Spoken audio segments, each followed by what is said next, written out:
यदि आप cigarette smoking करते हैं तो लंग कैंसर से होने वाली मौत के लिए घबराने की जरूरत नहीं है, क्योंकि अब एक बहुत बड़ा आविष्कार हुआ है जो कि आपको लंग कैंसर होने से 5 साल पहले ही पता चल जाएगा कि आपको लंग कैंसर होने वाला है कि नहीं। तो हाँ दोस्तों, आपको पता चल जाएगा, क्योंकि 14 प्रोटीन नाम से एक प्लाज्मा सिग्नेचर का पता चला है जो कि अर्ली डिटेक्शन में फायदेमंद है।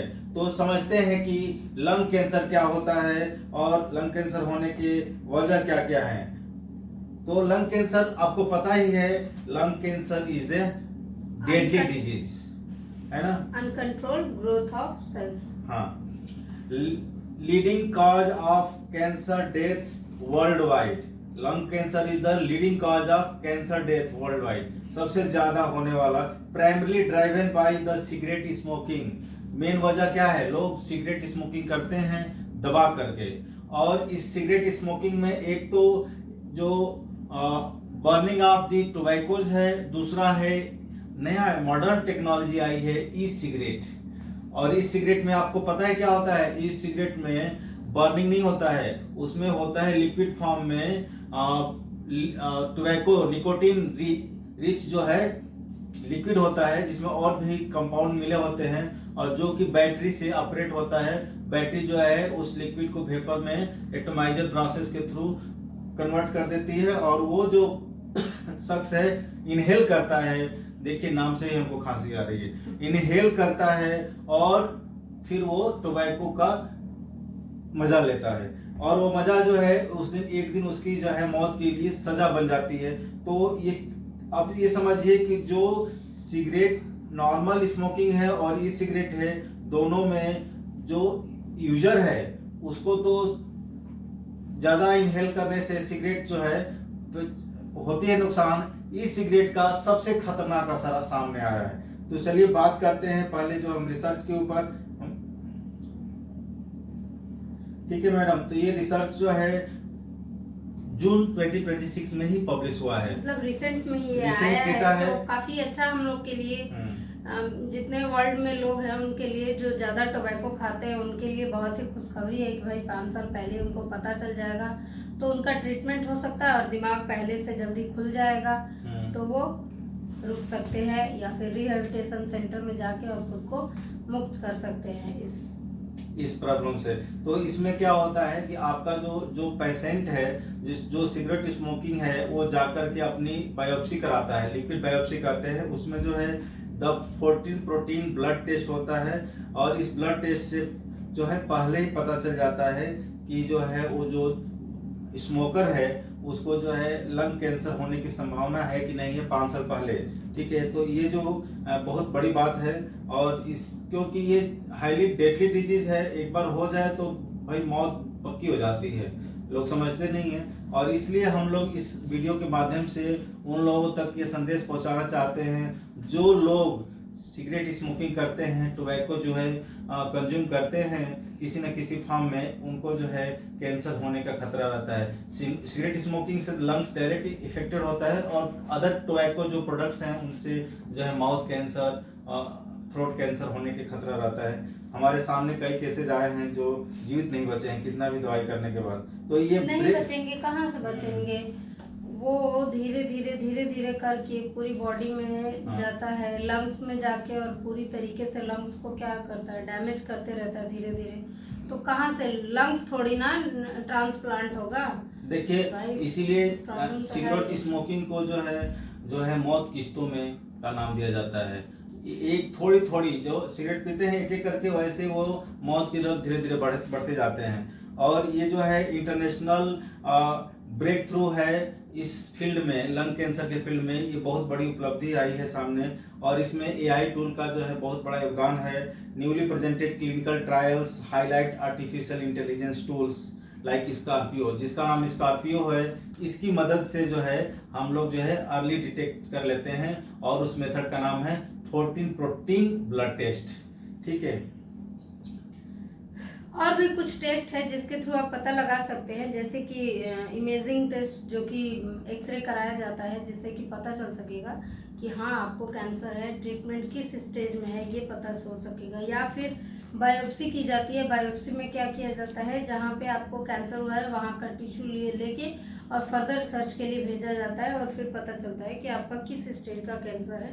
ठीक है, तो ये तो सर जो बताया है वो 26 में आया है। और नॉर्मल इस तरीके से रेगुलर टेस्ट जो होते हैं इस तरीके से होते हैं। बायोप्सी लिक्विड बायोप्सी है, और जो है इमेजिंग है, चेस्ट एक्सरे होता है, सीटी स्कैन होता है, और दूसरा बायोमार्किंग टेस्टिंग भी है। बायोमार्किंग टेस्टिंग के तहत जो है जो ट्यूमर के डीएनए का एनालाइज होता है कि भाई स्पेसिफिक म्यूटेशंस हो रहा है कि नहीं उसके अंदर। तो ये काफ़ी डिटेल सिस्टम है। अब पहले ये समझते हैं कि लंग कैंसर के जो है क्या क्या सिम्टम्स है, कैसे पता चलेगा कि आपको लंग कैंसर हो सकता है या हो गया है। तो पहले जो सिम्टम्स आपको सामने आएगा वो है परसिस्टेंट कफ। हमेशा लगेगा कि खांसी आ ही रही है, ठीक ही नहीं हो रही है। अब चाहे कितना भी हम एंटीबायोटिक्स ले रहे हैं, सिरप ले रहे हैं, मगर आपकी खांसी जो है ठीक होने का नाम ही नहीं ले रही है। परसिस्टेंट कफिंग मतलब आप खांस रहे हैं तो खांसते ही जा रहे हैं, ठीक है। और खांसने के दौरान आपको ब्लड भी आ सकता है, जिसको हीमोटाइसिस बोलते हैं। मतलब जैसे थोड़ा भी मात्रा में यदि कफ के साथ ब्लड आ रहा है और कई बार आ गया, तो आप समझिए कि भैया हीमोटाइसिस हो गया है। हाँ। आपको लंग कैंसर हो चुका है या होने का खतरा है। और तीसरा जो सिम्टम्स है शार्टनेस ऑफ ब्रीदिंग। देखिए शार्टनेस ऑफ ब्रीदिंग तो कई वजह से हो सकता है। जिसको ओबेसिटी होती है उसको सीढ़ी चढ़ने पर भी शार्टनेस ऑफ ब्रीदिंग हो सकती है। लेकिन जो है यदि आपका लंग्स किसी न किसी वजह से प्रभावित है तो ब्रीदिंग कैपेसिटी घट जाएगी। आपको लगेगा कि सांस फूल रही है। तो ऐसे सिम्टम्स हो और आप ओबीज नहीं हैं, आपका जो है कोलेस्ट्रॉल डिस्टर्ब नहीं है, उसके बावजूद भी आपको शार्टनेस ऑफ ब्रीदिंग है, तो ये एक सिग्नल है कि आप स्मोकर हैं और टोबैको कंज्यूमर हैं। तो आपको जो है टोबैको यूजर हैं तो आपको जो है खतरा है कि लंग कैंसर की संभावना आपकी इर्द गिर्द है। चेस्ट पेन भी होता है, खांसने के वक्त होगा। हंसने या गहरी सांस आप जब लेते हैं ना तो उस वक्त क्या होता है कि आपके गहरी सांस लेते बिल्कुल। हाँ, तो छाती में और हार्सनेस रहेगा, जैसे लग रहा है जैसे घोड़ा ही निनाता है वैसे आवाज आएगी। क्योंकि भाई आपका लंग्स का जो पूरा जो है आपका जो विंड पाइप है पूरा क्या होता है उसमें अफेक्टेड होता है। ठीक है, वेट लॉस हो सकता है। आप जो भी खाएंगे आपको वो जो है आप यूजफुल नहीं होगा, आपको फायदा नहीं करेगा। ठीक है, तो वेट लॉस जो है लगातार होने लगेगा। ये सारे सिम्टम्स है। हमेशा थका थका सा महसूस करते रहेंगे, अत्यधिक थकान महसूस होगा। ठीक है, कमजोरी बनी रहेगी। ऑब्वियस सी बात है, आपका वेट लूज होगा तो थकान। अब खून के अंदर जहर मिल रहा है। जहर क्यों कह रहे हैं? एक तो निकोटीन ज्यादा मात्रा में जाता ही है। दूसरी बात है जो हमारा ब्लड है, ब्लड को लंग्स जो है प्यूरिफाई करता है ना। आप लोगों को पता ही होगा ब्लड को प्यूरिफाई कौन करता है? लंग्स करता है। उसमें ऑक्सीजन को सप्लाई कराता है। उसके बाद उस ब्लड जो है जगह जगह जो है सेल्स को न्यूट्रिशन पहुंचाता है ना। तो अब ब्लड ही जो है लंग्स ही इफेक्टेड है। जो मशीन है जो आपके सिस्टम सपोर्ट है ब्लड को प्यूरिफाई करना, उसको हेल्दी रखना, वही डिस्टर्ब हो गई तो क्या होगा? तो आप ये बताइए क्या क्या ऐसे प्राइमरी कारण है, काजेज हैं और रिस्क हैं जो लंग कैंसर के लिए जिम्मेदार है? तो पहला फर्स्ट एंड फॉरमोस्ट जो फैक्टर होता है वो टोबैको स्मोकिंग है। आप ठीक है, 85% आप जो जितने भी लंग कैंसर के केसेस हैं उसमें जो है टोबैको स्मोकिंग की बात कर रहा हूँ, च्यूइंग की बात नहीं कर रहा हूँ। टोबैको स्मोकिंग जो है 85% जिम्मेदार है। और 15% अदर फैक्टर्स हैं जैसे रेडान गैस से भी जो है लंग कैंसर खतरा होता है। Air pollution, chronic exposure to ambient fine particulate matters होते हैं, एरोसॉल्स वगैरह, ये भी जो है आपको ट्यूमर को ट्रिगर कर सकते हैं इन्फ्लेमेशन पैदा करने के लिए। और ये जेनेटिक भी होता है। जैसे आपके मदर फादर या बहन को लंग कैंसर है तो संभावना है आने वाली जो आपका जनरेशन है उन्हें भी खतरा हो सकता है लंग कैंसर का। तो ये जेनेटिकली जो है इनहिबिटेड है और ये संभावना है। इसलिए जो है हमें हमेशा बचने का कोशिश करना चाहिए कि इस तरह की बीमारी ना है। और ऐसा नहीं है कि मतलब सिर्फ जो खा रहे हैं, जो टोबैको खा रहे हैं सिर्फ उन्हीं को लंग कैंसर हो रहा है। जहाँ पे धूल प्रदूषण बहुत ज़्यादा है उनको भी हो जा रहा है। तो लोग कह रहे हैं कि हम तो कभी कुछ छूते ही नहीं थे, हम कुछ खाते ही नहीं है, हमारा जेनेटिक भी पूरा। तो ये जो है एनवायरमेंटल एक्सपोजर के अंदर आता है। एयर पॉल्यूशन या इंडस्ट्रियल जो पॉल्यूशन है, जहाँ चिमनी वगैरह ज़्यादा है, जहाँ इंडस्ट्री ज़्यादा स्मोक हो रहा है और वहाँ कोई वर्कर है या कोई भी पॉपुलेशन वहाँ इर्द गिर्द रहती है, तो उसको इनडायरेक्टली जो है उस पॉल्यूटेड एयर को क्या कर रही है, इनहेल कर रही है, तो उनको भी जो है ये लंग कैंसर का खतरा है। इसलिए और एक और बात है, जिस एस्बेस्टॉस और केमिकल, जो एस्बेस्टॉस जानते हैं, ये जो बहुत एक खराब चीज़ है, जो कि जो वर्क प्लेस पर एक्सपोज होता है, कार्सिनोजेनिक है। और जैसे आर्सेनिक, क्रोमियम और निकिल जैसे केमिकल्स हैं, ये भी जो है लंग कैंसर के लिए खतरा है। ठीक है, तो हम लोगों ने देख लिया कि सिम्टम्स क्या क्या हैं और कॉजेज क्या हैं, और हमने डायग्नोस करने के भी तरीके देख लिया।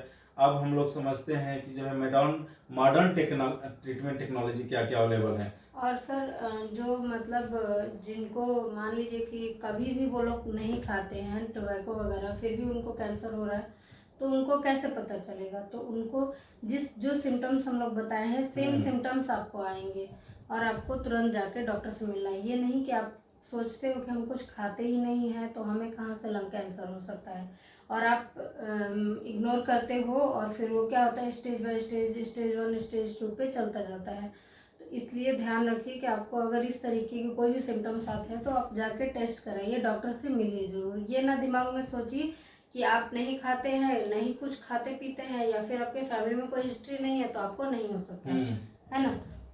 तो यही है, तो कुछ लोगों से बात किया जाता है तो कहते हैं यार मैं तो कुछ खा भी पी नहीं रहा था, फिर भी हमको ये थ्रोट कैंसर हो गया, माउथ कैंसर हो गया, या इस जो ये लंग कैंसर हो गया। तो देखिए, जैसा कि हमने बताया कि 85% तो मेजर काज जो है स्मोकिंग है ही, लेकिन 15% में कोई भी आ सकता है ना। तो 15% पॉपुलेशन जो है, मान लीजिए इंडस्ट्रियल पोल्यूशन का शिकार हो, या इन्वायरमेंटल पोल्यूशन का शिकार हो, एयर पोल्यूशन का शिकार हो, या केमिकल एक्सपोजर से प्रभावित हो, तो उनको भी तो हो सकता है। इसलिए जो है इन सारे फैक्टर्स को ध्यान में रखना होता है। जहाँ केमिकल इंडस्ट्रीज है, जहाँ पे मेडिसिन वगैरह बन रही हैं, उसमें जो कार्सिनोजेनिक गैस वगैरह निकलती है, वहाँ पे आपको स्पेशली अवेयर्स रहना चाहिए।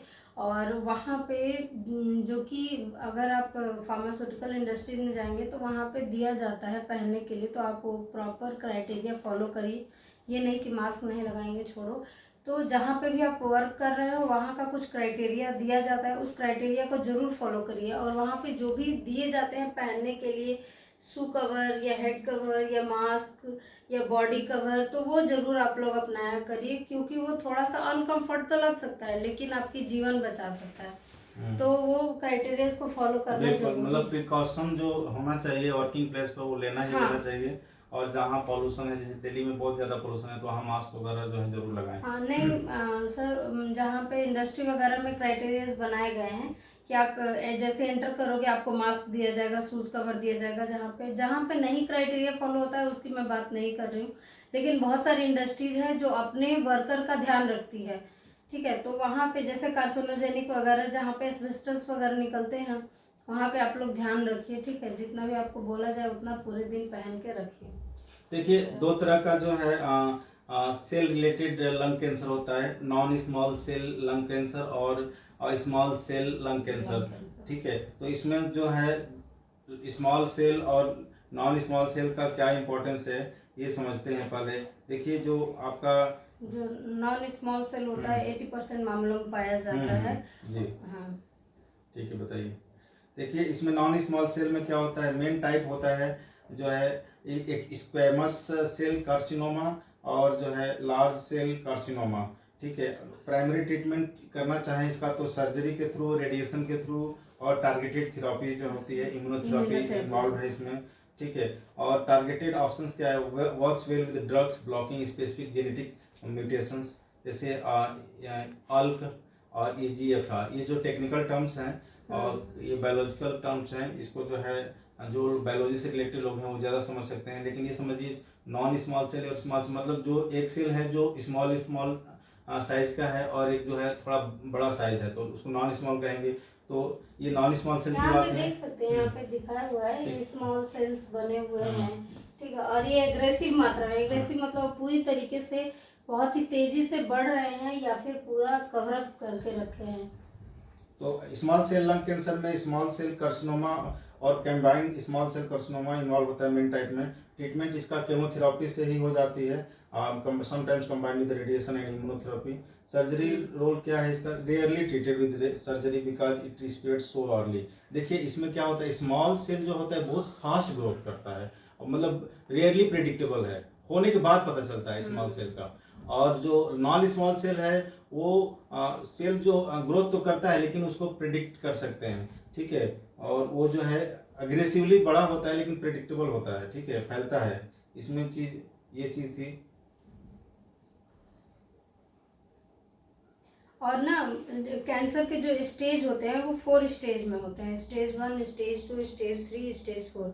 तो जो स्टेज 1 होता है ना, इसमें क्या होता है कि जो ट्यूमर होता है बहुत छोटा होता है और वो केवल ना लंग्स के अंदर ही सीमित रहता है, तो वो स्टेज 1 माना जाता है, ठीक है। लेकिन जो स्टेज 2 होता है तो कैंसर फेफड़े के पास के लिम्फ नोड्स को भी वो इन्फेक्टेड कर देता है और अपने आसपास के जितने सेल्स होते हैं उनको भी इन्फेक्ट कर देता है। तो that is the stage second होता है, ठीक है। मतलब नोड्स और लिम्फ नोड्स को भी वो इन्फेक्टेड कर मतलब देता जो है। आपका जो सेफ गार्ड जो लिम्फ है उन तक यदि ये पहुंच हाँ। जाए तो समझिए कि भैया आपका स्टेज स्टेज 2 2 पहुंच कैंसर गए है, हैं, आपका डिफेंस सिस्टम भी आपका प्रभावित हो रहा है, ठीक है। अभी और स्टेज 3 जो स्टेजेस देख लेते हैं पहले। तो स्टेज 3 है जो कि ट्यूमर बड़ा हो जाता है, जो ट्यूमर छोटा था वो बड़ा हो जाता है और छाती के नीचे हिस्सों में और बड़े बड़े लिम्फ नोड्स तक पहुंच जाता है। मतलब छोटे छोटे तो उससे बड़े बड़े लिम्फ नोड के पास पहुंच जाता है, उनको डैमेज करने लगता है।